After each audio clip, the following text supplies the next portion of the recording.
Good afternoon, and thank you for the conference organisers for inviting me here today and giving me an opportunity to speak with you. First of all, I am a nurse by profession, and then later on I trained as a psychotherapist, and then I became involved. I started to work full-time with the Irish Haemophilia Society as their counsellor outreach worker. I was glad to see Professor Macra's reference to Brian O'Mahony's document, because in actual fact I can follow on that, because it does list from the survey that psychosocial support is one of the least available parts of comprehensive care in Europe. So, but just to begin, what is psychosocial support? What is it? Well, it's a very important part of comprehensive care for people with haemophilia and their families. And when I say haemophilia, I also include other people with other rare bleeding disorders.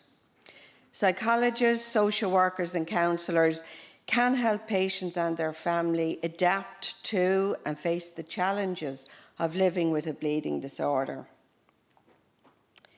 Regardless of resources, it is important to identify the issues and the challenges that can affect a person's cognitive and emotional development. So why is this needed? Psychosocial support is needed to create a space for the PWH to talk about his thoughts, his feelings and his concerns.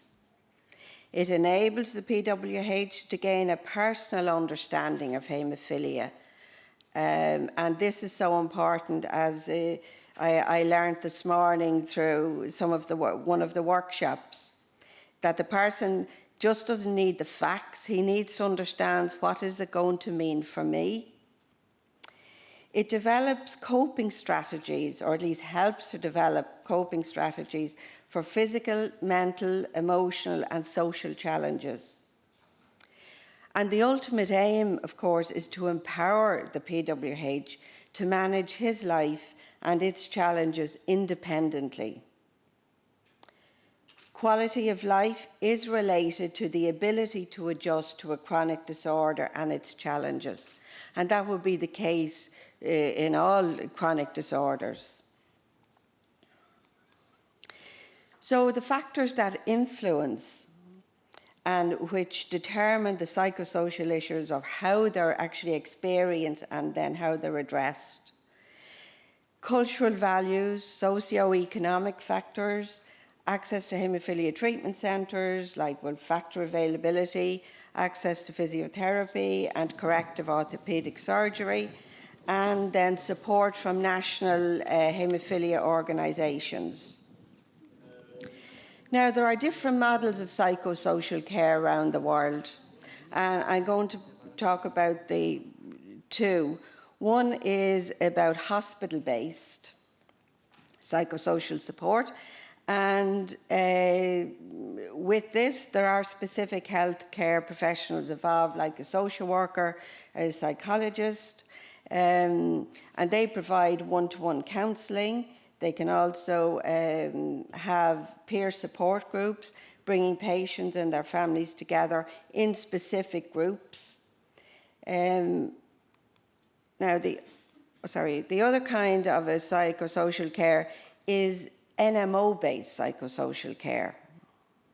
And this is where it's important for the NMO to build a strong sense of community, to encourage outreach to their members through regular phone calls, home and hospital visits, peer support groups for the specific groups like adult PWH, young adult PWH, then the mothers and fathers groups. And then to have meetings that are both informative and social. So what are the issues for a person living with haemophilia and related bleeding disorders? Well, they're lifelong challenges.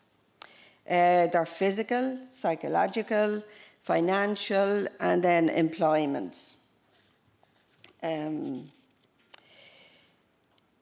How the mum with haemophilia meets these challenges can depend on the severity of the disorder, the quality and availability of medical care, and the strength of his personal support network.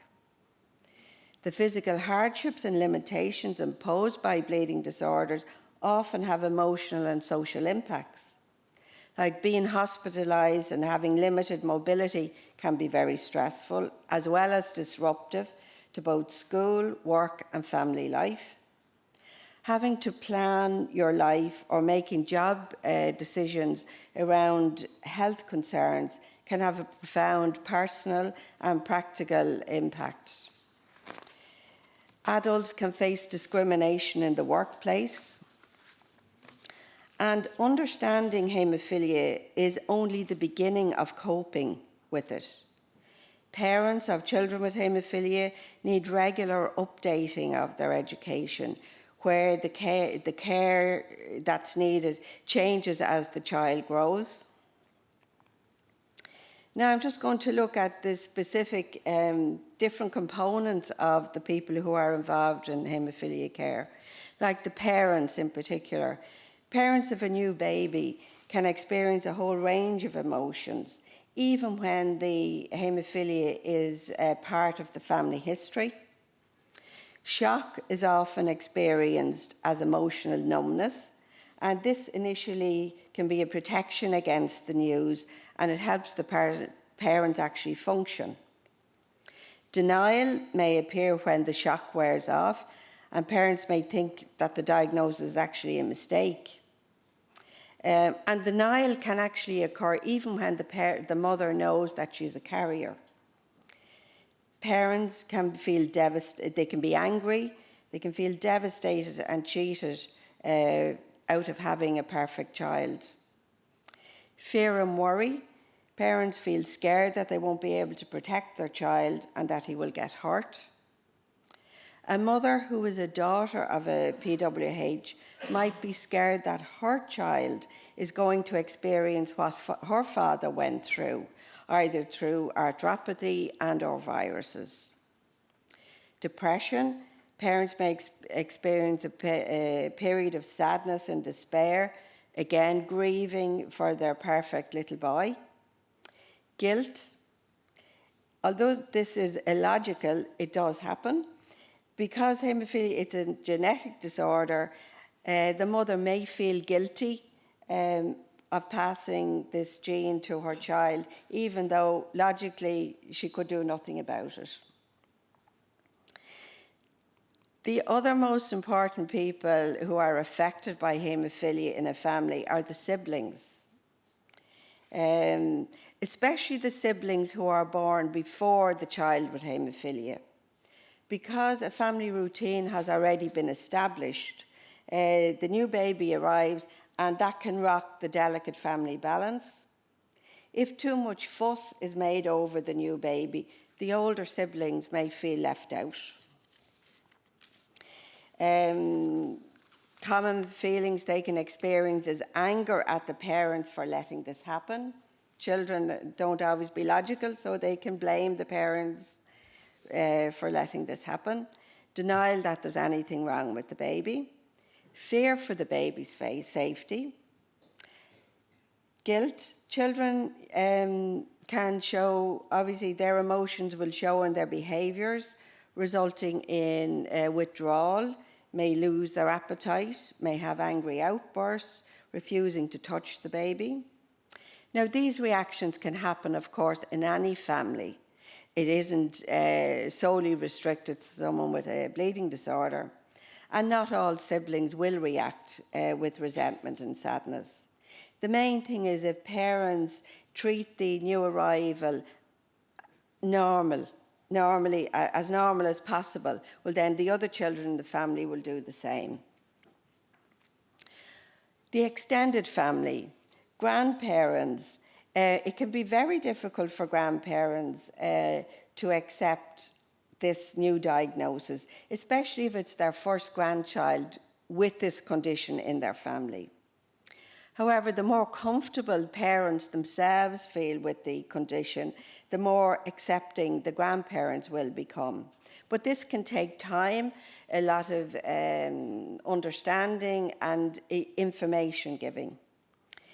Parents who have had a history of haemophilia in their family may actually think that they know what's best, and this can cause a lot of tension within a family because realistically, children growing up with haemophilia now in developed countries, it can be seen as a totally different condition as it was for their parents and uncles in the previous generation.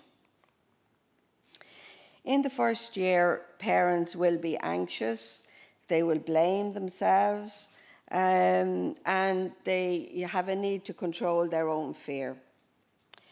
Of course, it's very natural for parents to become anxious when the first bruises start appearing, because other than that, the child looks perfectly normal, and they may have a lot of hospital visits.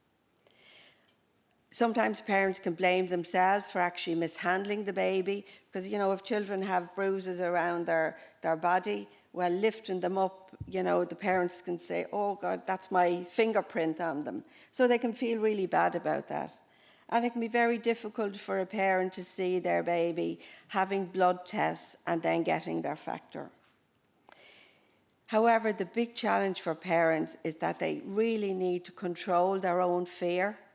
They have to control their emotions because the child will pick it up otherwise, and that's a real challenge for people. Toddlers and preschool children, again, there's a huge range of emotions here.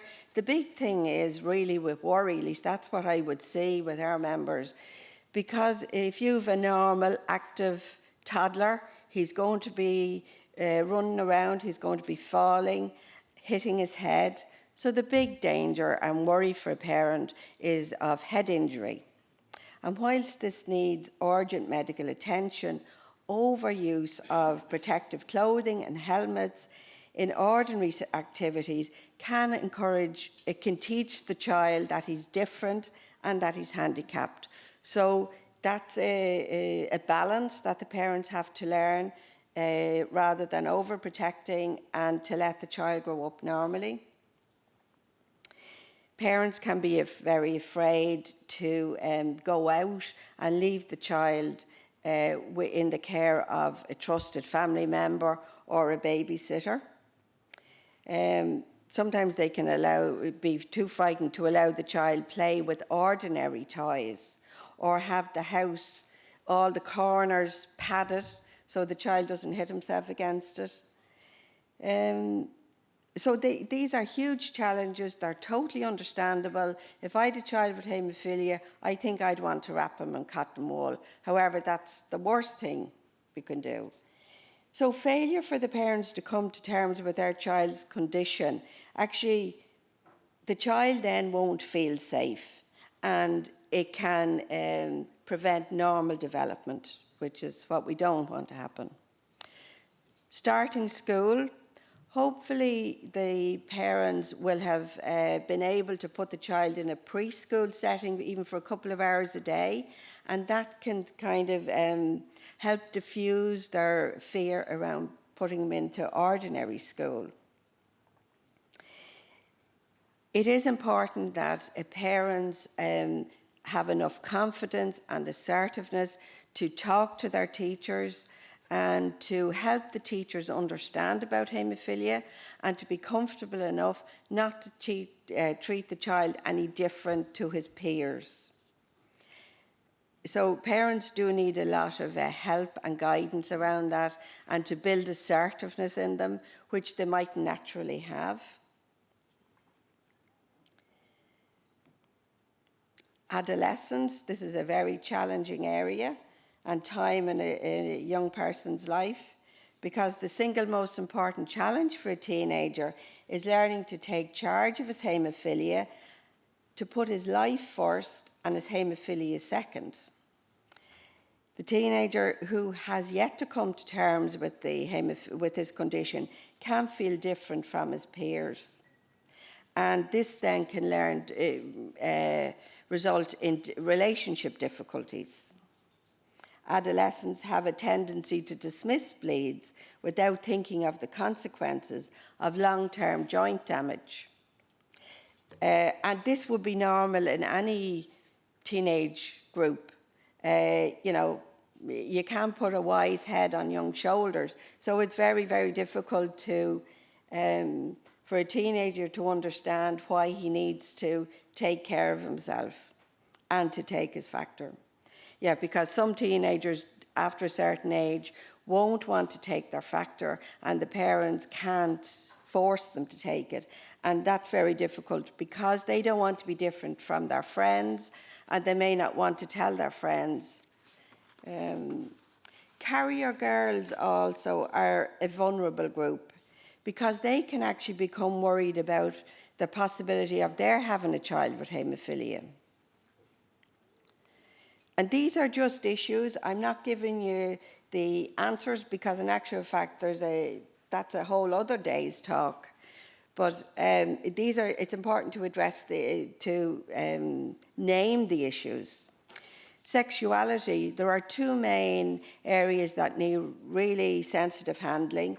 One is with carrier girls who have low factor level and helping them to deal with heavy blood loss during menstruation, and young men who have bleeds induced by sexual activity, you know, ileoceous bleeds. Relationships and self-esteem. Building self-esteem is important for everybody, but however, it's particularly important for a person with haemophilia, and it has to start in early childhood. The importance of parents giving positive comments rather than negative ones cannot be overstated. It's important for parents to give praise and encouragement and support to their son when he becomes frustrated and discouraged by the limitations imposed by his condition. Disclosure can be difficult at any age. Helping the young adult prepare for job interviews and whether or not he will disclose his medical condition is very important. And that's very much an individual choice. Telling a new partner about his haemophilia can be very stressful. When the relationship becomes serious, the young adult really needs to understand the inheritance pattern because to help his partner really know what she's getting into, because otherwise it's very unfair to her. So it's a whole education process to help them discuss it. And then it is important that they have access to genetic counselling when they are planning a family. When the young adult has viruses, this can be even more stressful. And when planning a family, expert help is very important to allay fears and empower the couple make the wisest choice for them. Ageing with haemophilia. This is a new challenge. Men with haemophilia never expected to grow old. I mean, some of our own members have told me that, you know, it was never talked about. The doctors didn't talk about later on, years to come, because it wasn't encouraged to look too far forward, because they had to deal with the immediate, with lack of factor, and then with the onset of viruses. Now the PWH who is on prophylaxis, his life expectancy is much greater. It's nearer Professor Mike there was saying he had a patient who's coming up to 93. I mean, that's amazing. But he's going to be confronted with the normal age-related ailments related to his heart, his kidneys, diabetes, loss of health because of progressive arthropathy, liver problems, age-related physical and mental disorders can create an involuntary dependence on care. And associated with the physical aspects of ageing, people can suffer from involuntary unemployment, like early retirement, loss of health, and changes to their social and financial circumstances. So the consequences of ageing: you can have loss of social contacts, maybe through early retirement. That's going to be very difficult because you're going to miss your work colleagues. Living on one's own can be very lonely. And, you know, a number of adults with haemophilia didn't have the opportunity to get married, and now they're going to live into their 70s, 80s, possibly 90s without a partner, without children to not so much look after them as just to have the social contact. Living independently for as long as possible is most people's wish. I would imagine it is, and that's what I hear from our members. To have to give up independence and move into a nursing home, I would imagine, will be very unacceptable for the older man with haemophilia. Going through the ageing process with feelings of loneliness, anger, sadness, and a fear of what lies ahead, that's very stressful. I can imagine it is very stressful. But this is actually the future challenge of the haemophilia community, both the NMOs and the healthcare professionals. We have to help our members and our patients cope with the limitations of ageing. And this will require outside support of both an emotional and a practical nature. Some practical ideas. The future of people for people with haemophilia. Sorry, please. Okay, it can be very bright. I'll just finish with this. These are some photographs where you see children who don't look as if they've haemophilia having great fun together, and adults there. That's a physio session, and they're lying over balls, and they had great fun with that. You know. It's for the community. People can learn from each other, parents learn from each other, children can learn from adults. And they're my references. So thank you very much.